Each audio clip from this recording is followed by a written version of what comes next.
বাচ্চাদের সাথে রাগ করে কখনো এই চারটি ভুল কাজ করবেন না। যদি করেন তাহলে আপনার বাচ্চা অসুস্থ হয়ে যেতে পারে, আপনি প্রচন্ড ক্ষতির মধ্যে পড়ে যেতে পারেন। এগুলি খেয়াল রাখার বিষয়। বিশেষজ্ঞরাও বলছে এবং রাসূল করিম সাল্লাল্লাহু আলাইহি ওয়াসাল্লাম বলছে, রাসূলের হাদিস এবং বিশেষজ্ঞদের কথা যদি আপনি মিলান তাহলে হুবহু মিলে যাবে। যাদের বাচ্চা আছে, বিশেষ করে কন্যা সন্তান যাদের আছে, ছোট ছোট ছেলে সন্তান যাদের আছে, এখনো পর্যন্ত বালেগ হয় নাই, পৃথিবী এখনো পর্যন্ত বোঝে নাই, তাদের সাথে ভুলেও কখনো এই চারটি কাজ করবেন না। যদি করেন তাহলে আপনার বাচ্চা অসুস্থ হয়ে যেতে পারে। প্রথম নাম্বার হচ্ছে, বিশ্বনবী সাল্লাল্লাহু আলাইহি ওয়াসাল্লাম এটাকে কঠিন ভাবে নিষেধ করেছেন, হুটহাট বাচ্চাদের গায়ে হাত তোলা। অনেক মাদের মেজাজ অনেক গরম, ছোটবেলা থেকেই একটু তার সন্তান একটু উল্টাপাল্টা করলে, একটু দুষ করলেই লাঠি দিয়ে তাকে পিটুনি মারে। মনে রাখবেন, প্রথম মূলনীতি হলো ছোটবেলা থেকে যদি বাচ্চাদেরকে আপনি পিটিয়ে পিটিয়ে বড় করেন তাহলে পিটানোর যে ভয়, সেই ভয় তার হৃদয় থেকে উঠে যাবে, তার সাহস বেড়ে যাবে। একবারে মিলিয়ে দেখবেন, যে সমস্ত বাচ্চাদেরকে তাদের গার্ডিয়ানরা ছোটবেলা থেকে প্রচন্ড মারে, তারা মারাকে কোনো ভয় পায় না, কলিজা বড় হয়ে যায়, আরো বেশি অপরাধ করে।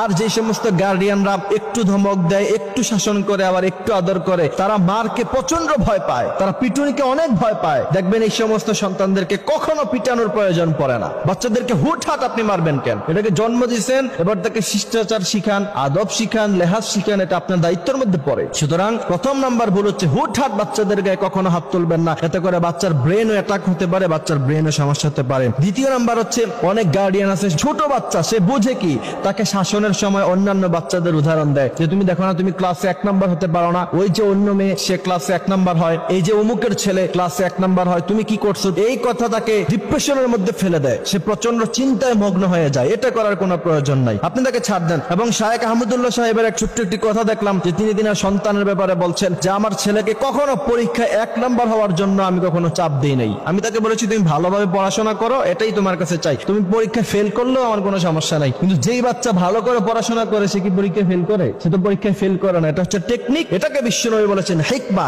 এই হিকমা আপনি আপনার বাচ্চাদের সাথে অবলম্বন করতে হবে। তাকে ছোটবেলা থেকেই শিখিয়েছেন যে ক্লাসে 1 নাম্বার হতে হবে, যোগ্যতা অর্জন করতে হবে, সেই কথা আপনি শিখান নাই। সে এবার নকল করে হোক, যেইভাবে হোক, অসৎভাবে হোক, সৎভাবে হোক, সে 1 নাম্বার হওয়ার ট্রাই করবে। এই জন্য এগুলি খেয়াল রাখার বিষয়। তৃতীয় নাম্বার হচ্ছে, রাগের সময় অনেক সময় বাচ্চাদের চেহারার মধ্যে আঘাত করে, বিশ্বনবী এটা নিষেধ করেছেন। যদি প্রচন্ড পরিমাণে প্রয়োজন হয় বাচ্চাকে পিটানোর, তাহলে কমসে কম বেত দিয়ে তার হাতে অথবা এমন স্থানে আপনি তাকে আঘাত করবেন যে স্থানে আঘাত করলে সে প্রচন্ড অসুস্থ হয়ে পড়বে না। চেহারাতে বিশ্বনবী সাল্লাল্লাহু আলাইহি ওয়াসাল্লাম নিষেধ করেছেন, কারণ চেহারাটাকে আল্লাহ পাক নিজ কুদরতি হাত দ্বারা বানিয়েছেন, সুন্দরতম চেহারা। এই চেহারার মধ্যে যদি আঘাত করে আপনি দাগ ফেলিয়ে দেন, বিশ্বনবী সাল্লাল্লাহু আলাইহি ওয়াসাল্লাম এটা নিষেধ করেছেন। চতুর্থ নাম্বার হচ্ছে, উত্তেজিত হয়ে বাচ্চাকে প্রচন্ড পরিমাণ চিৎকার এবং গালাগালি করে, এটা করতে বিশ্বনবী নিষেধ করেছেন। আপনি বাচ্চাকে গালাগালি করবেন না, বাচ্চাকে বুঝান। আল্লামা সাঈদী সাহেবের সেই কথা মনে পড়ে, মানুষকে ধমকিয়ে পিটিয়ে যে জিনিস আদায় করা যায় না, তাকে ভালোবাসা দিয়ে বুঝিয়ে এর চাইতে বেশি আদায় করা যায়। সুতরাং বাচ্চার উপর উত্তেজিত হয়ে প্রচন্ড রাগান্বিত হয়ে গালিগালাজ কখনো করবেন না। এই আসর, এই তাসির তার হৃদয়ে পড়ে যাবে। ওইটা বড় হইলে আপনাকে গালিগালাজ করবে, সেই বাচ্চা বড় হলে আপনাকে পিটাবে,